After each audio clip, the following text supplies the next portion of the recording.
So আজকের মোটোগুলোকে আপনাদের আমরাই নিয়ে যাব এমন একটা জায়গায়, যে জায়গাটা সময়ের অভাবে আমাদের যাওয়া হয় না। আর তার সঙ্গে সঙ্গে কিছু রাইডিং টিপস থাকবে। মানে রাইডিং টিপস বলতে এই ধরনের রোডে আপনাদের কীভাবে বাইক চালাতে হবে। তো চলুন শুরু করা যাক। সো আমি এখন আছি অশোকতলা থেকে পাকাবাড়ির দিকে।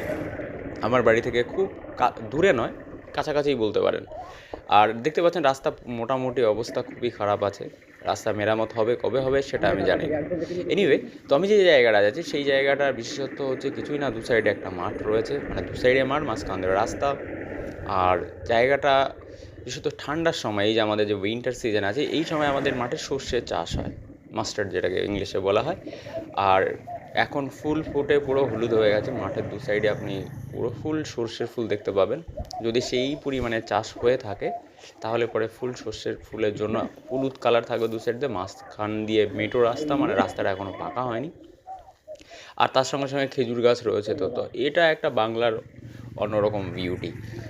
আর প্রবলেম যেটা আছে সেটা রাস্তা হচ্ছে আবড় খাবড়। রাস্তায় মাঝে মাঝে এমনও আছে যে 1 ফুট 1.5 ফুট কিন্তু ডিপ গর্ত রয়েছে। তো সেইখানে আমরা চলে এসেছি।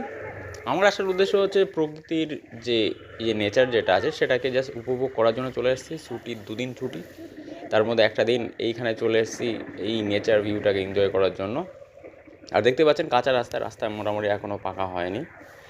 তো আমি অলমোস্ট চলে এসেছি। এখান থেকে আর একটুখানি চালালে পরে কিন্তু আমি আমার ডেস্টিনেশনে পৌঁছে যাব।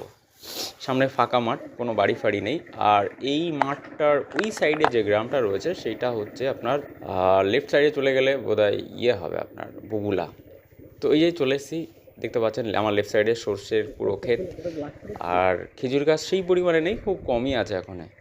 মানে আগে অনেক বেশি খেজুর গাছ ছিল আমাদের এলাকাতে, এখন জানি না কেন সবাই খেজুর গাছগুলোকে কেটে ফেলে দিচ্ছে। আর এই গাছগুলোতে কিন্তু কেউ দেখুন যে আমাদের রস যেটা হয় সেটার জন্য কিন্তু কেউ কোনো কিছু করেনি, বিকজ কাটেনি। আগে এগুলো কিন্তু কাটা হতো। এনিওয়ে, তো আমি চলে এসেছি। এটা হচ্ছে ভিউটি আপনি দেখতে পাচ্ছেন।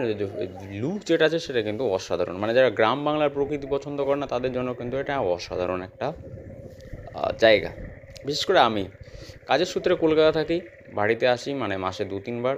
আর বলতে বলতে রাস্তা দেখতে পাচ্ছেন, এই যে গর্তগুলো রয়েছে না, এগুলো কিন্তু যথেষ্ট ডিপ আছে। তো এই জায়গাগুলোতে স্লোলি করে বাইক চালালে পরে আপনি ইজিলি মানে চালিয়ে চলে যেতে পারবেন কোনো রকম অঘটন ছাড়া। তো এরকম একটা পরিবেশে না মানে আসার মজাটাই আলাদা। চারিদিকে মোটামুটি সেইভাবে সর্ষে লাগানো হয়নি এবার, ধান কাটা হয়েছে কিছুদিন আগে, দেখেই বোঝা যাচ্ছে মাঠে ধান ছিল। বাট স্টিল যে ভিউটি যেটা আছে সেটা কিন্তু নেক্সট লেভেলের আছে। চারিদিকে মোটামুটি ফাঁকা মাটি পড়ে আছে। 2-1টা জমিতে সর্ষের চাষ করা হয়েছে। দু সাইডে সর্ষেটা যদি একটু বেশি বেশি করে থাকতো তাহলে কিন্তু দেখতে ভালো লাগতো। চাইলে পরে রাইট সাইড দিয়ে আমি নেমে যেতে পারি, কিন্তু রাইট সাইড দিয়ে হয়তো ট্রাক্টর বা লরি গেছে জমিতে, তো একটা রাস্তা আছে, ওর একটা আলাদাই মজা। Anyway, so this is the beauty of আমাদের বেঙ্গল বলতে পারেন। এটা অসাধারণ একটা ফিলিং। আর আমি মোটামুটি ধরুন ওই 10টার দিকে এসেছি। এই সময় মানে রোদটাও খুব মিষ্টি মিষ্টি লাগছে। খেজুর গাছগুলো এখনও আছে, মোটামুটি আছে, কিন্তু সেইভাবে নেই যেই পরিমাণে থাকার কথা ছিল সেই পরিমাণে কিন্তু নেই এখানে। তো এটাই হচ্ছে মানে কাঁচা রাস্তা তো এখন অলমোস্ট নেই, গ্রামের সব জায়গায় মোটামুটি টুকটাক পাকা হয়ে গেছে।